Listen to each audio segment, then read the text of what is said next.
Hello guys, meron po tayong part 2 ng ating kwentuhan dito sa loob ng bahay kubo.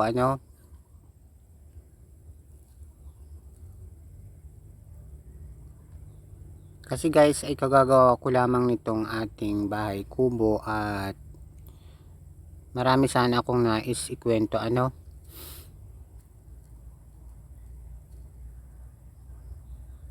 about anything na pwedeng pagkwentuhan. Kasi ayun nga, buti meron na tayong bagong bahay kasi pag bumagyo at kung may darating man bagyo daw ay naka-ready tayo, hindi na mabubuklat yung bubong natin kasi ganun lagi ang senaryo. Ayan, so nagpapasalamat ako kay Lord sa Diyos sapagkat nakagawa ko ng at least ng bagong bahay at ito yung gusto kong pagkwentuhan natin about dun sa bagong bahay natin kasi para sa akin maganda ang pungsoy itong bagong bahay natin kasi maganda ang tulog ko dito. Although kanina ay may tagagising tayo kasi meron tayong konting nararamdaman pero wala naman tayong sakit. Ang ginagawa natin ay ginagamot natin ng orasyon natin in case na may ma-encounter tayo ay ginagamitan natin ng orasyon kasi nasugatan tayo habang nagagawa ng bahay so yun ang ginagamit kong panggamot sa mga orasyon. At ito naman sakit natin ay nadadala din ng orasyon. May ginagamit tayong pantapal kasi marami pala tayong masasakit sa katawan. Meron sa tiyan, meron sa ulo, dun sa bukol natin. So bali ang tapal natin ay minsan isa sa ulo, isa sa dibdib, isa naman sa tiyan at isa sa likod. Kasi yun ang part na masasakit Awan ko dun sa ibang may mga may sakit. Pero on my part, ganun ang ginagawa ko kasi sinusunod ko lahat ng procedure So dun po sa mga nais magpagamot dyan sa mga ibang albularyo ay dapat po ay full support po kayo or lahat po ng ipagagawa ng albularyo ay susundin kasi on my part ay ganun ang ginagawa ko dun sa panggagamot sa sarili ko ay lahat ng orasyon ay sinusunod ko upang gumaling agad ako yung lahat ng procedure pati dun sa pagdadasal ay ginagawa natin. Ayan,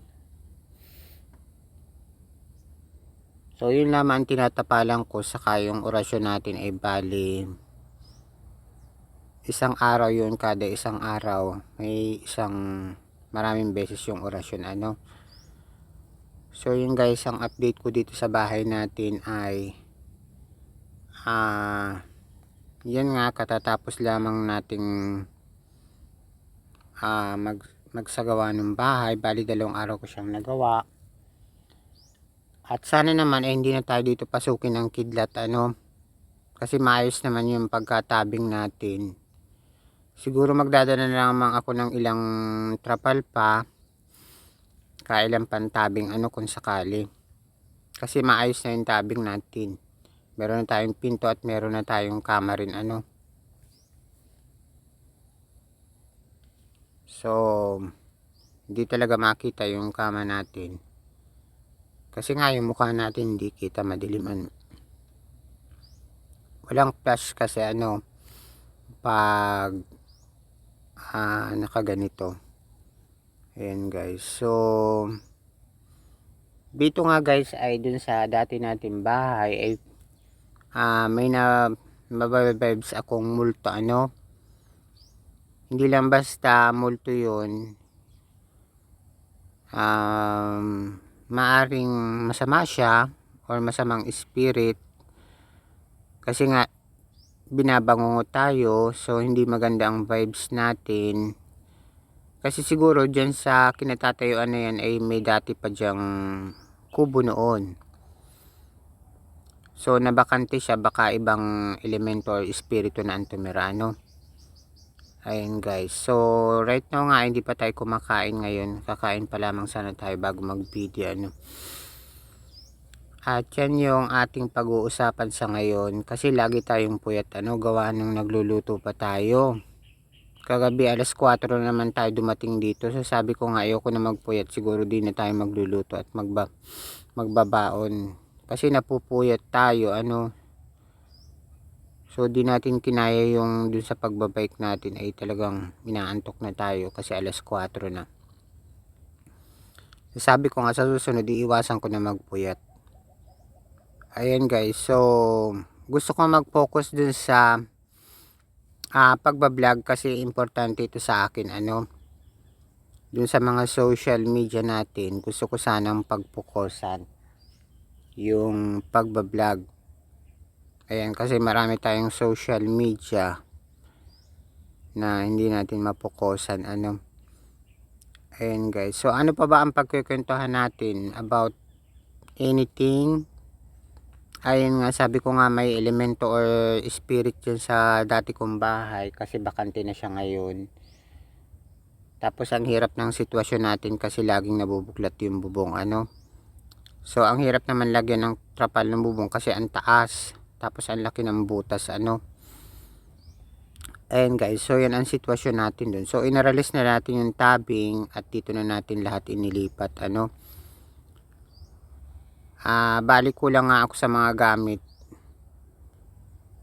at buti minadali ko yung paglipat kasi ang hirap. Ayan, so halos kompleto naman yung tabing natin. Ayan guys, so ang pag-uusapan natin ay about mga bagay na unexplained or something, ano.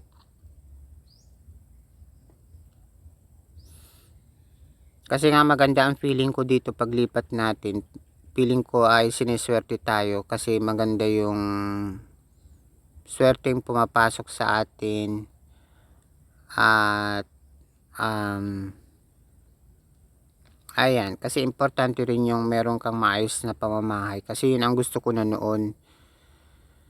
Kasi dati meron talaga akong magagandang pamamahay doon naman sa lote namin. Diyan sa Iberica, ano. Kaso umalis na tayo dun kasi nga may kumukuha ng mga gamit dun, saka isa pa medyo delikado yung location at maganda sana kasi meron tayong bakod. Yun lang, matagal naman na yun, so sabi ko sayang din. And dito nga buti nakagawa na tayo ng maayos-ayos kahit hindi natin sarili yung lugar na to, pero parang sarili na rin kasi may sarili kami talagang lote, ano. Ayan, siguro sa kanilang natin priority yun, yung ano, kasi ang una talaga mahirap. Nahirapan talaga ako guys paggawa nitong bahay na to. Kasi nga ako lang talaga, mano-mano lang talaga. So ako nga hindi rin gaanong marunong. So marunong lang ako ng mga iba tulad ng pinto, pero pagdating sa yung mano-mano, kahit mahirap ay kinakaya ko, ano. At ano pa, kahit mahirap kinakaya natin at marami tayong mga kayang gawin kasi, ano, na mga talent at marami tayong pamamaraan, ano. But anyway guys, ay maganda yung tulog ko dito, hindi naman tayo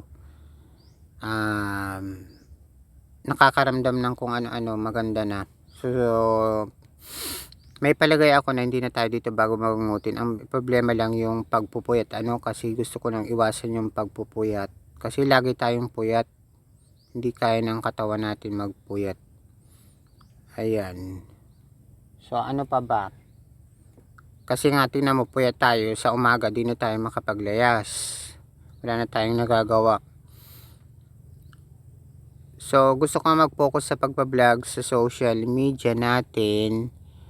At gusto ko sanang pagpukusan itong YouTube, ano. at iba pang social media kasi magandang mag-focus.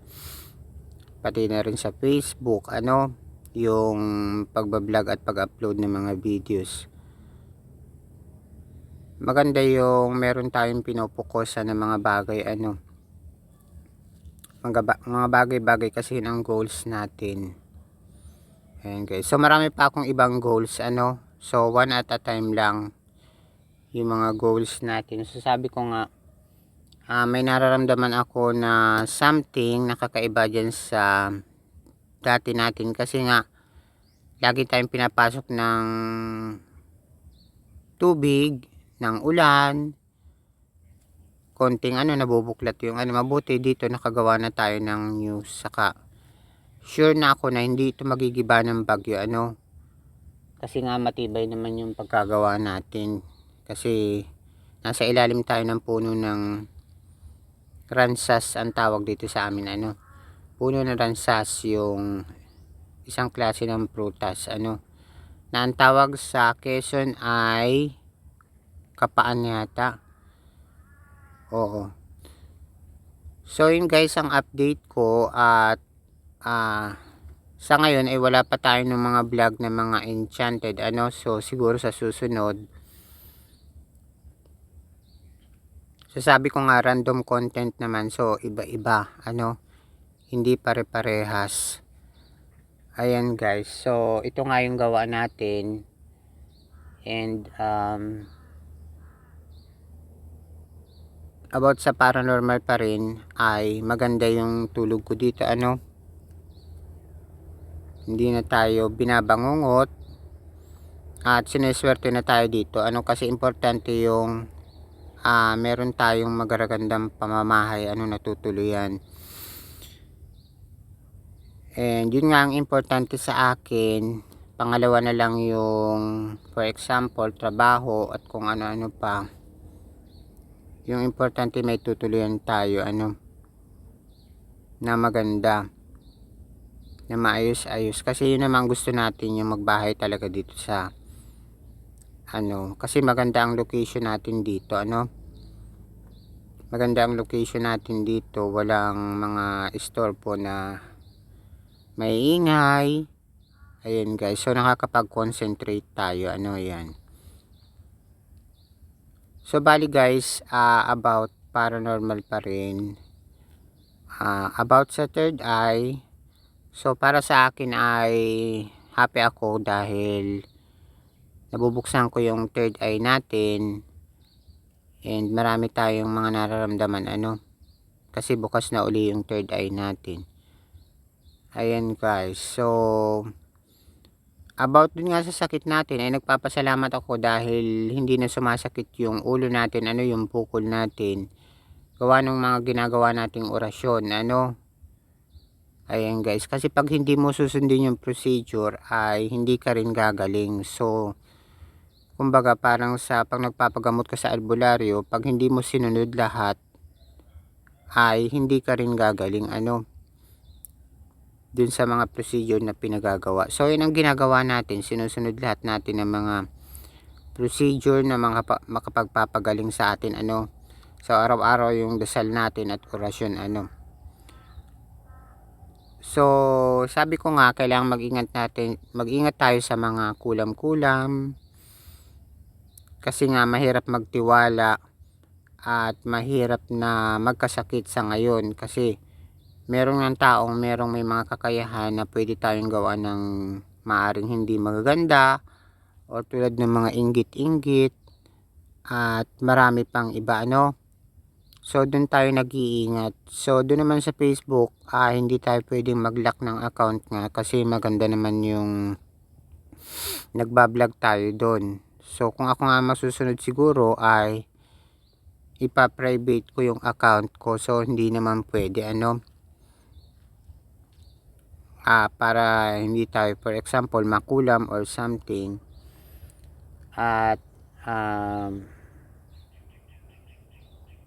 marami pang paraan, kung paano tayo dapat mag-ingat sa kulam, barang, or marami pang iba, ayan. So ayan guys, so hanggang dito na lamang siguro tayo, At ito yung update natin sa ginagawa nating bahay kubo at yung standing natin sa ngayon. So maganda naman. Sabi ko nga, pag nagbagyo, maganda ang sitwasyon natin dito, at hindi rin tayo dito binabaha. Ayan. At syempre ginawan ko na rin ng pinto para hindi tayo pasukin ng kung sino man dito, ayan. Ayan, so ito yung guys yung update ko sa natin. So maganda naman yung sitwasyon natin sa ngayon. At yun, okay naman yung sitwasyon natin. Yun nga, ang vibes ko dyan sa kabila ay meron dyang hindi maganda kung bakit hindi naging maganda ang sitwasyon natin. Feeling ko may kasama tayo dyan, So nararamdaman ko may kasama tayo kasi nga may nagpaparamdam sa akin dyan. May kasama tayo, hindi ko alam kung elemento ba yun or hindi ko maipaliwanag, Basta't meron tayong nararamdaman talaga. At doon na lang sa binabangungot tayo, isa na yung senyales. At isa pa ang pangit ng tapping natin, walang kaayusan, hindi tayo makapagpaganda ng bahay. So yan guys yung update ko para sa ating update kwentuhan, at umabot na tayo ng almost 16 minutes. So hanggang dito na lamang tayo guys at bawi-bawi tayo sa mga susunod nating vlogs, Ayan. So sana ay panoorin nyo kahit paano yung mga vlogs natin tulad nito, At sa susunod ay baka makapag-vlog tayo uli,